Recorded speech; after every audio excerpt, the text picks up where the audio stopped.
Wife cheated on me with her ex. I humiliated her in front of her family and served her divorce papers.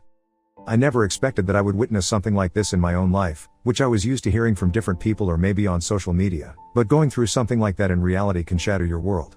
I'm a simple man and work as a professor at a university. I have been married to my wife, Lilac, for 10 years. We have 2 sons. I met her at a party where my aunt suggested that my mother that I should ask Lilac out for a date. I was never interested in dating, so I never really dated as I was always preoccupied with my PhD and my education. But after seeing Lilac, I was mesmerized by her beauty, and just like her name, she looked soft as a flower. My parents were nagging at me for a long time to get married, so I asked Lilac out. Our parents had already interacted with each other at the party and they dearly wanted both of us to get married. The first date was amazing.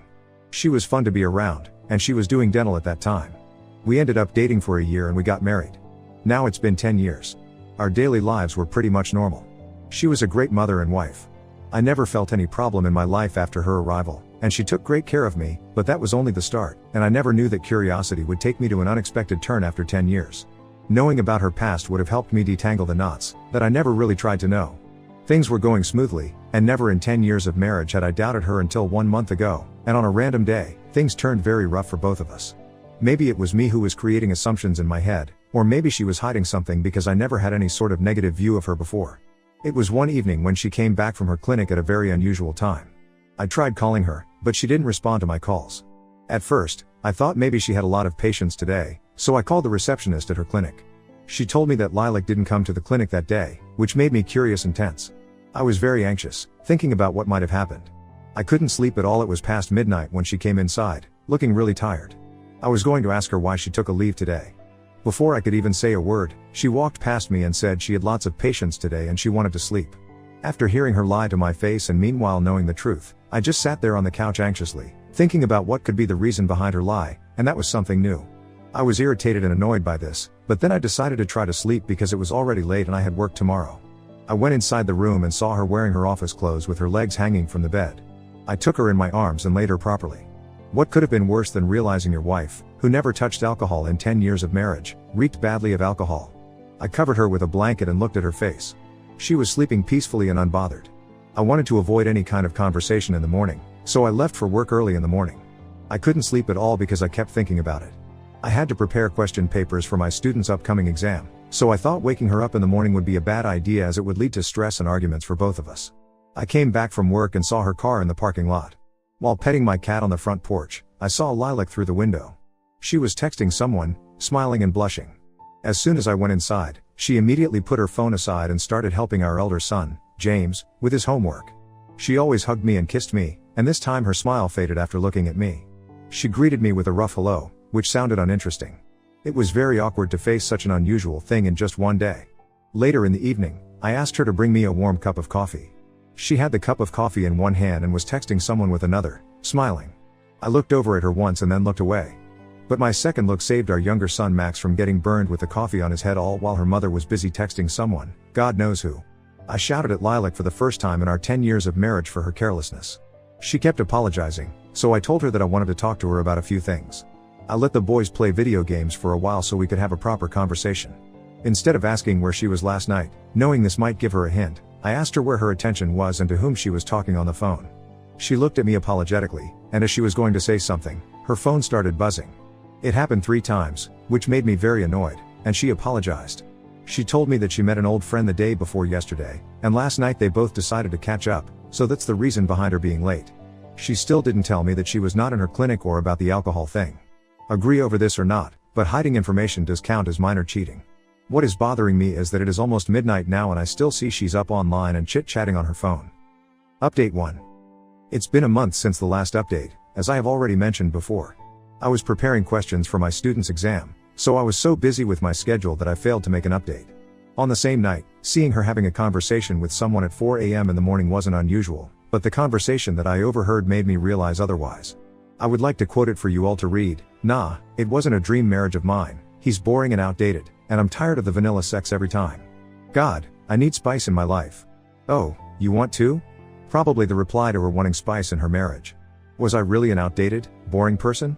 Did I really fail as a husband? I thought she was happy with me. Did the arrival of a new friend change everything? Who is even the new friend of hers?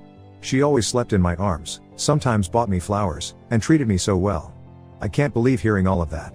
I went back to my side of the bed. I heard her footsteps, and the door opened. She came back, got inside the blanket, hugged my back like nothing happened, and fell into a deep slumber. As for me, my instinct was clearer than water, and at the back of my head, I knew she was drifting away from me.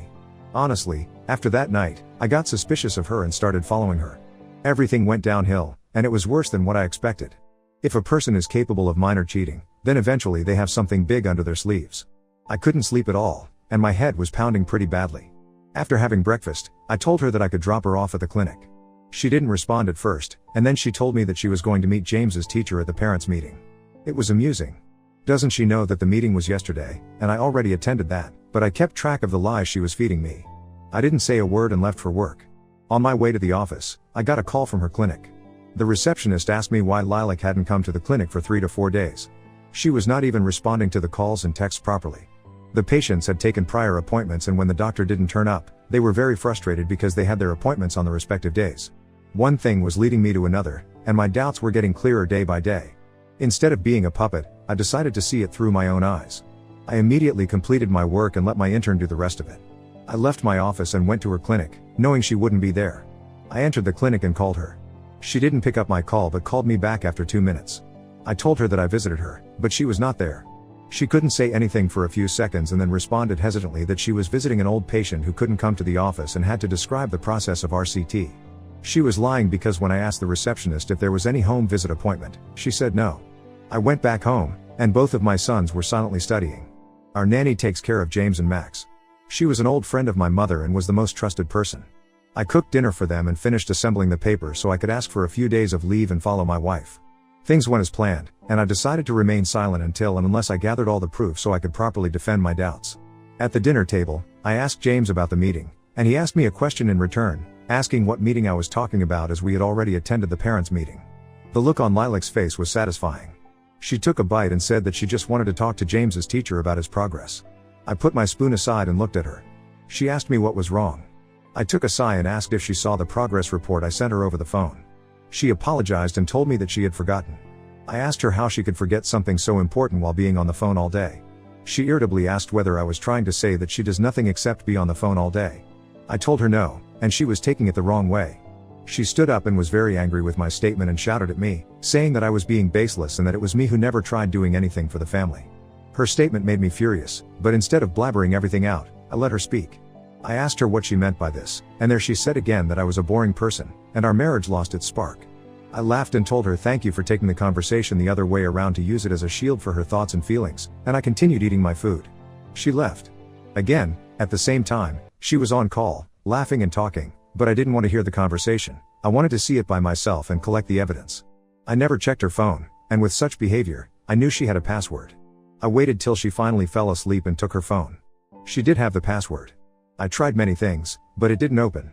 There was one thing about her forgetful personality was that she used to write passwords in her notebook. I took out the notebook, and there it was. The phone finally opened, and my hands were shivering from opening the text messages, but I had to, and there it was, the truth. I just sat there on the floor with the phone in my hand, scrolling down and seeing the sexting, nudes, and I love you she was sent to this guy named Richard. That night I cried. I don't remember the last time I cried like this. I put my hand on my mouth to suppress my weeping, and I took a deep breath because I had less time and I needed proof. I immediately took screenshots of their chats and sent them to my phone. Before putting the phone aside, I had to delete the screenshots from the gallery, and thankfully, I checked the gallery and there were pictures of them. I sent those pictures to my phone and cleared up every piece of evidence that could let her know that I checked her phone. In the morning, I left for work as usual, but in reality, I went to my friend Elijah's place. We have been friends since childhood, and he knew everything about my life. I told him everything that happened, and he couldn't believe it either. He kept saying that if I hadn't shown him the proof, he would have smacked me for a joke like this. After a while, I headed towards the address of Richard, which was mentioned in one of the texts, and parked my car behind the tree. It was not my car, but Elijah's, as Lilac would know in seconds. After waiting, I saw Richard outside his house with flowers in his hand, and Lilac got out of her car and hugged him tightly. I immediately took the picture and couldn't look at them for more than a few seconds. I kept wondering that if she didn't like me, a little bit of honesty could have been better and would have fixed everything, but neither did she want to lose this family nor could she stop cheating. As much as I was heartbroken, she destroyed my ego because, in a world full of cheaters, I was so proud of myself and her for being a stable and loyal couple. She made a joke out of my calm nature. This went on for 3 to 4 days, and I collected satisfactory evidence because it was my time to pour oil into the burning fire and ruin the already ruined marriage properly. I already told everything to our nanny, and she offered to let me know when my wife came back and left the place. Our nanny called me and informed me that she was going to visit her sick relatives, so she wouldn't be there today, and I gave her the leave. I called Lilac, told her the same, and asked her to go back home so she could leave as James and Max would be left alone. She agreed immediately. I was with Elijah, telling him and discussing what we should do about this matter. I didn't have the courage to tell these things to our parents.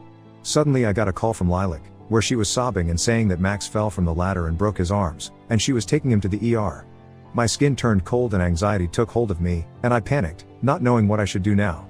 I didn't have the proper state of mind to drive the car, so I asked Elijah instead. When we reached the hospital, the Dr. C told us not to worry as it was just a minor injury and it would heal in a few weeks. I took a sigh of relief and kissed my son's forehead while Lilac was talking to my mother on the phone. I was sitting next to James and asked him about the incident and how it happened. He told me that Max was climbing the ladder, and he shouted and called Mom many times, but she didn't listen as she was on the call, and then Max slipped and fell. After hearing this, I got so angry. I walked towards her and threw her phone on the floor. Everyone was looking at us. I screamed and shouted at her for being so irresponsible. Elijah was trying to calm me down, but I couldn't. Max could have gotten a serious injury. I said many things, and she was trying to make herself the victim by saying that I was an absent father. After hearing this, I could get closer to her and whispered in her ear that at least I was better than her and didn't FCK anyone on her back. She looked frightened, like a scared cat. After that argument in the hospital, Elijah took our sons to his place, and I went back home with Lilac. We didn't say a thing on our way back, and as for remorse? She was just pretending, as I saw her texting him a few times, and that made me even more furious. What she told me blew my mind. She must have been thinking that I would sympathize with her, but I don't have any sympathy for cheaters. She told me that she dated Richard back in her high school year, and that relationship ended a month before our marriage. She never wanted to marry me but had no choice. You see, Lilac's dad is also a dentist and had his own clinic which Lilac was eyeing, but her dad kept a condition that she had to marry someone respectable in order to inherit that, or else it would go to her brother who was 5 years younger to her and was also interested in pursuing dental. Richard was jobless and a rookie at that time, so she broke up with Richard and decided to marry me. She said she met Richard 1 month ago in her clinic when he visited her to get his teeth cleaned for a photo shoot as he works as a model for a fashion designing company. After meeting him again, things escalated slowly, which ended up in this. I had tears in my eyes, and she was already crying and asking me for another chance to fix this, but it was all a play by now. She knew it quite well that Richard wouldn't marry her and she couldn't afford to lose a stable family. She also stated that I was not her type of person and half of the time she felt confined. In response, I asked her whether she was blaming me for having a different personality, which made her cheat, and not her own actions. She stood up and started shouting at me for not being understanding, and that's why she preferred Richard over me. I walked towards her, grabbed her by her hands angrily, and told her to shut up with the bullshit and manipulation. I told her that cheating was her own choice and that she wanted to do it, not because of me. I was so angry at her claims, and I did everything I could. I left the place and asked Elijah to drop James and Max off at their grandparents', and I will be staying at his place for a while. I have not spoken to him after arriving at his place. I just don't want to talk to anyone. Maybe unleashing my emotions in front of strangers might help me calm down. I'm just able to think straight. Update 2. Hey people, I know I took a while to update. Thank you for checking on me. This is the last satisfactory update. Also, Max is all healed now, and I was working on my latest project, which basically means satisfying my ego. So I spent 3 days at Elijah's place and did my college work. I refused to talk about any of this with him, and I avoided every conversation related to this. After a while, I went back home, and much to my surprise, it was decorated with flowers and balloons. Then Lilac came with flowers and started apologizing and begging me for forgiveness. She had been texting me and calling me, and I avoided talking to her. I had no feelings for her except pure hatred, but for my revenge, I agreed to be manipulated by her one more time. Now her acts of being pretentious all the time were clear to me, and honestly, she never really took care of the kids, the nanny did. And as a mother, it's a responsibility and not a favor for your own kid. That's why the kids wanted me or the nanny more than her own mother. I was busy preparing for Max's birthday and other SHTs pulled by Lilac, like couple therapy and other different things to rebuild this relationship. She was trying so hard to make it look genuine while meeting Richard on my back once a week. We decided to invite the close family members for his birthday, which included my parents and siblings, and the same for her. Before everything happened, birthdays used to be so fou the CN, but now it feels disgusting to think that she was just pretending the whole time. After the cake cutting ceremony was the time to reveal the biggest gift to her father. I asked James and Max went to the other room and opened their presents. While everyone was chilling out, I called Lilac and asked her whether she was going to give the present she prepared to her father. Her father looked happy, as did everybody else, but as for Lilac, she already had it. She kept nodding her head and saying no with her signs. Her eyes were teary as I handed over the gift to her father. He opened it and saw the pictures and everything. He stood up and shouted at her for meeting that jobless JRK again and for ruining our marriage. Another gift was for Lilac, divorce papers, which already came 10 days ago. Her brother and my family were in complete shock as I told her father everything. Her father asked her to sign the paper, leave the hospital tomorrow, and find work for herself somewhere else, as he couldn't let her ruin his name. Lilac was crying and asking her father for forgiveness, and her mother was devastated. She ruined this for everyone and a small sense of remorse would let me stop it, but she continued meeting him afterward. I allowed her to meet James and Max on weekends and refused to let her take them for a stay after her irresponsible action. After the divorce, we went on our separate paths and never indulged in any conversation with her, even after seeing her for quite some time. James and Max did miss her, but it's better to be raised by a single parent than by an irresponsible one. As for me, I'm moving on with my life, keeping myself busy with work and children. But the past will always stick to me like a parasite, but my revenge did satisfy my ego. Seeing her not getting what she wanted helped me overcome my mental health, and I continued with my life.